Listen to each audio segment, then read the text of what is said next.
First of all JSK சாருக்கு வந்து பயங்கரமான தேங்க்ஸ் சொல்ல வேண்டியது இருக்குது. ஏன்னா இந்த மாதிரி விஷயங்கள் பர்சனலாக எல்லாருக்கும் நடந்திருக்கு, எனக்கு நடந்திருக்கு. இதை நான் எத்தனையோ இன்டர்வியூவில் கூட சொல்லியிருக்கேன். பட் ஒருத்தர் 2 பேர் தான் இன்டர்வியூ பார்ப்பாங்க, பட் படம்னா எல்லாருமே பார்ப்பாங்க. அண்ட் பாலாஜி சொல்லவே வேண்டாம், it's done a beautiful work. And Sakshi my dear darling, I know her so well, we have worked already. ரொம்ப அழகாக அப்படியே இருக்கேன். அண்ட் இவ வந்து ரொம்ப ரொம்ப ரொம்ப க்யூட்டாக இருக்கா. ஸோ அண்ட் நான் ரொம்ப எமோஷனல் ஆகிட்டேன். லாஸ்ட் சீன் நான் சொல்லிடக்கூடாது, அது லாஸ்ட் சீன் பார்க்கும்போது நான் அழுதுட்டேன். உண்மையிலே ஜேஎஸ்கே சார் மாதிரி எல்லாருக்கும் ஒரு அப்பா இருந்தால் நல்லாயிருக்கும். அண்ட் இது வந்து எஸ் யூஏ சர்டிஃபிகேட் தான் கிடச்சிருக்கு. ஆனால் நான் ஒன்று சொல்கிறேன், பெண் குழந்தைங்க வச்சுருக்கிற எல்லாரும் வந்து இந்த படம் பார்க்கணும். பெண் குழந்தைங்களும், குழந்தை இந்த சென்ஸ் ஓகே 18க்கு மேலே சில இடத்துல ஏங்க அப்படி பார்க்க போனால் எத்தனையோ படத்தில் 2 பீஸ் போட்டு டான்ஸ் ஆடுறாங்க, அதெல்லாம் இதில் இல்லைங்க. நடக்கிற விஷயம் மட்டும்தான் இருக்குது. வாட் ஸோ அந்த அளவுக்கெல்லாம் எதுவுமே இல்லை. அண்ட் க்ளீன் பிக்சர், சாங்ஸ் நல்லாயிருக்கு, கேமரா ரொம்ப நல்லாயிருக்கு, லொக்கேஷன்ஸ் அந்த தெருல அந்த வீடு ரொம்ப அழகாக இருக்குது. நம்ம ஒரு வாட்டி அங்கே போகணும், எல்லாரும் அங்கே போகலாம். நம்ம வந்து சக்ஸஸ் பார்ட்டி அங்கே பண்ணுறோம். ஏன்பா அவங்கக்கிட்ட கேட்டுக்கலாம், வாங்கி கொடுப்பாரு. ஸோ அண்ட் நிறைய விஷயங்கள் இந்த படத்தில் தெரிஞ்சுக்க வேண்டியது நிறைய இருக்குது. எப்படி வந்து பெண்கள் பாதுகாப்பாக இருக்கணும் அப்படின்றது ரொம்ப கிளியராக படத்தில் சொல்லியிருக்காங்க. ஸோ இது வந்து நாங்கள் இந்த வாட்டி வந்து பெண்களுக்கான ஷோன்னாங்க, நாங்களும் ஃபயர் அப்படின்னோடனே வேறலாம் நினச்சி வந்தோம். அந்த ஃபயர்லாம் எதுவும் இல்லைங்க, நல்ல ஃபயர். எல்லாருக்குள்ளேயும் அந்த ஃபயர் இருக்கணும். இருந்தால்தான் நம்ம பெண்கள் நம்ம ஜாகிரதையாக இருக்க முடியும். இந்த மாதிரி டாக்டர்ஸ் கிட்ட இருந்து பிஎஸ்சி கம்ப்யூட்டர் சயின்ஸ் படிச்சிருக்கேன்டா. இல்லை இதில் டாக்டர் தானே. அதாவது அது ஆக்சுவலி நான் இது சொல்கிறேன்னா எனக்கு ரொம்ப பிடிக்கும் பாலாஜியை. ஆனால் என்ன பிரச்சனைனா இதை பார்த்துட்டு பிடிக்குமா பிடிக்காதா, இவனை திட்டலாமா, வேணாம் நம்ம பிள்ளை தான், நடிப்பு தானே. ஸோ ஒரு ஆர்டிஸ்ட், நான் 30 வருஷமாக இண்டஸ்ட்ரியில் இருக்கேன். எனக்கு அதில் அவ்வளோ இன்வால்மெண்ட் இருக்குன்னா எவ்வளோ தத்ரூபமாக நடிச்சிருக்காங்க அப்படின்றது தெரியும். இந்த வார்த்தையை கேட்கறதுக்கு நான் பட்ட பாடு இருக்கு. இல்லை அதுதான் உண்மைதான். அண்ட் ஹிஸ் ஹார்ட் ஒர்க், அவன் பாடி மெயின்டெனன்ஸ் ஆகட்டும், கேர்ள்ஸ் எவ்வளோ பியூட்டிஃபுல்லாக இருக்காங்க. அண்ட் திருப்பி JSK sir, thank you so much for giving me good opportunity. இந்த மாதிரி படங்கள் வரணும், நிறைய வரணும். வாங்க சார் ப்ளீஸ் சார், இது மாதிரி படங்கள் தான் வேணும் சார் எங்களுக்கு. இது வந்து நீங்கள் பயப்படவே வேணாம். நம்ம ஏதோ பெரிய படத்துக்கு ஆப்போசிட்டாக ரிலீஸ் பண்ணால் கூட நம்ம படம் ஓடும் sir. I sure you that. நான் எதில் வேணால் எழுதித்தரேன். ஏன்னா நம்மளோட டீமே பெண்கள் டீம் சார். வந்திருக்காங்க பாருங்க, என்னோட மகாராணிகள், இவங்க வந்து ஓட்டிடுவாங்க sir. Okay, thank you sir. Thank you ma'am, thank you. நீ எப்படி இந்த மாதிரி உலகத்துல இது மாதிரி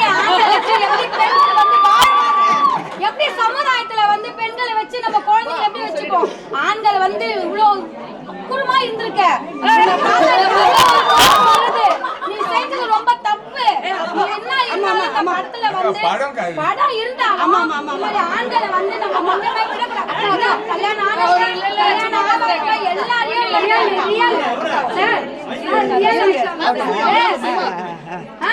இது மாதிரி எப்படி பெண்கள் நாட்டுல வாழ முடியும்? எப்படி வாழ முடியும்? ஒரு டாக்டரா இருந்து இன்னைக்கு உனக்கு பாதுகாப்பு வந்தேன்னா சமுதாயத்துல பெண் குழந்தை வச்சுனா எப்படி பாதுகாப்பா இருப்பாங்க?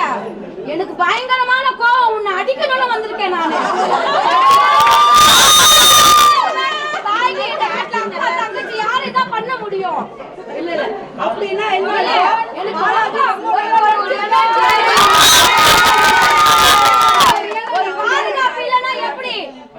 சமுதாயத்துல வந்து அதுக்காக இந்த படம் எடுத்துறோம். இந்த படம் எடுத்தது இன்னமே இந்த படத்தோட மேட்டர் முடியணும்.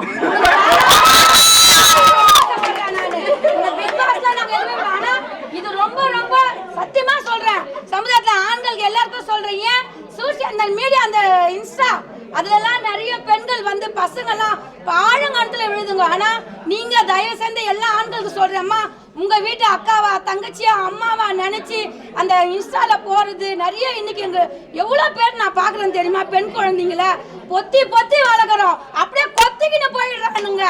ஏன் இந்த வேலை செய்யறாங்க? வேண்டாம். உங்க வீட்டுல அம்மா அக்கா தங்கச்சின்ற மாதிரி நம்ம சகோதரியா நினைச்சு இருக்கிற எல்லா ஆண்களுக்கும் சொல்றேன், தயவு செய்து எல்லா பெண்களும் சொல்ற விழிப்புணர்ச்சியோடு இருங்க. கொஞ்ச நேரம் அப்படி தட்டிட்டா நம்ம அழகா தூக்கிட்டு போயிடுவாங்க. தயவு செய்து எல்லா பெண்களுக்கும் நான் சொல்ல வருது, நம்மளுக்குள்ள ஒரு பாதுகாப்பு. ஏன்னா இப்போ இந்த காலத்துல வயசான கேள்வியை கூட விட மாட்டானுங்க. அது மாதிரி காலமா ஆயிடுச்சு. ஆனா நான் ரொம்ப சந்தோஷப்படுறேன் சார். இந்த படம் செமையா இருக்கு, சூப்பரா வரும் சார். எனக்கு ரொம்ப சந்தோஷம். எங்க வீரப்பெண் குரூப் சார்பா நாங்க ஆட்டோ ஓட்டர் எல்லாம் வந்திருக்கோம். ரொம்ப சந்தோஷம், ரொம்ப ரொம்ப சந்தோஷம். ஆனா நாங்க இன்ன வரைக்கும் இது மாதிரி நாங்க பார்த்ததே இல்லை சார். நிஜமா இவ்வளவு நாங்க எனக்கு 49 வயசு ஆகுது. நான் இது மாதிரி படம்லாம் நான் பார்த்ததே இல்லை சார். ஆனா என் பிள்ளைங்க நடிச்சு இருக்குதுங்களா, நான் சந்தோஷப்படணும். இப்ப யாரும் மாதிரி நடிக்க மாட்டாங்க.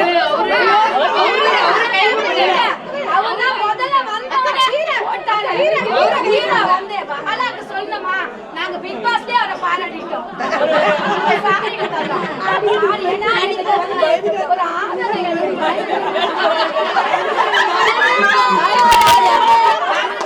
மனசாட்சி ஒண்ணு வேண்டா போதும், ஒருத்தர் மனசாட்சி வேண்டா போதும். என் லைஃப்ல எல்லாம் நாங்க ரொம்ப என்ஜாய் பண்ணோம். என்ன சொல்றது, எல்லாருக்கும் ஒரு நடிப்புன்றது வந்து சும்மா கிடையாது. அதுக்கெல்லாம் நீங்க என்ன டேப்லெட் பார்த்தீங்களோ, ஆனா சத்தியமா சொல்றேன் எனக்கு ரொம்ப பிடிச்சிருக்கு. இல்லையே என்னப்பா இதெல்லாம் நிஜமா பிடிச்சிருக்கு, ரொம்ப பிடிச்சிருக்கு. எங்களுக்கு எல்லாரோட சார்பா ரொம்ப நல்லா இருக்குப்பா படம். இது பார்க்க வேண்டிய படம். ஒரு வீட்டுல இருக்கிற அறியாத பசங்க 18 வயசு இருக்கிற பிள்ளைங்க கண்டிப்பா அந்த படத்தை நம்ம போட்டு காட்டணும், படத்தை கூப்பிட்டு வந்து காட்டணும். அதே மாதிரி ஆம்பளை புள்ளைய பெத்து வச்சுக்கிறோம் பாரு, அதுங்கதான் முதல் பாத்துக்கணும். அதுங்க பண்ற அக்குறமா அம்மா, நான் ஒன்ன பெத்து வச்சு நான் படுற பாடு நல்ல புள்ளன்றேன். ஆனாலும் இப்போ இருக்கிறதுக்கு இந்த காலத்தை பசங்களை பார்த்து வளர்க்கறதுதான் முறை. அது சின்னதுதான் சொல்லி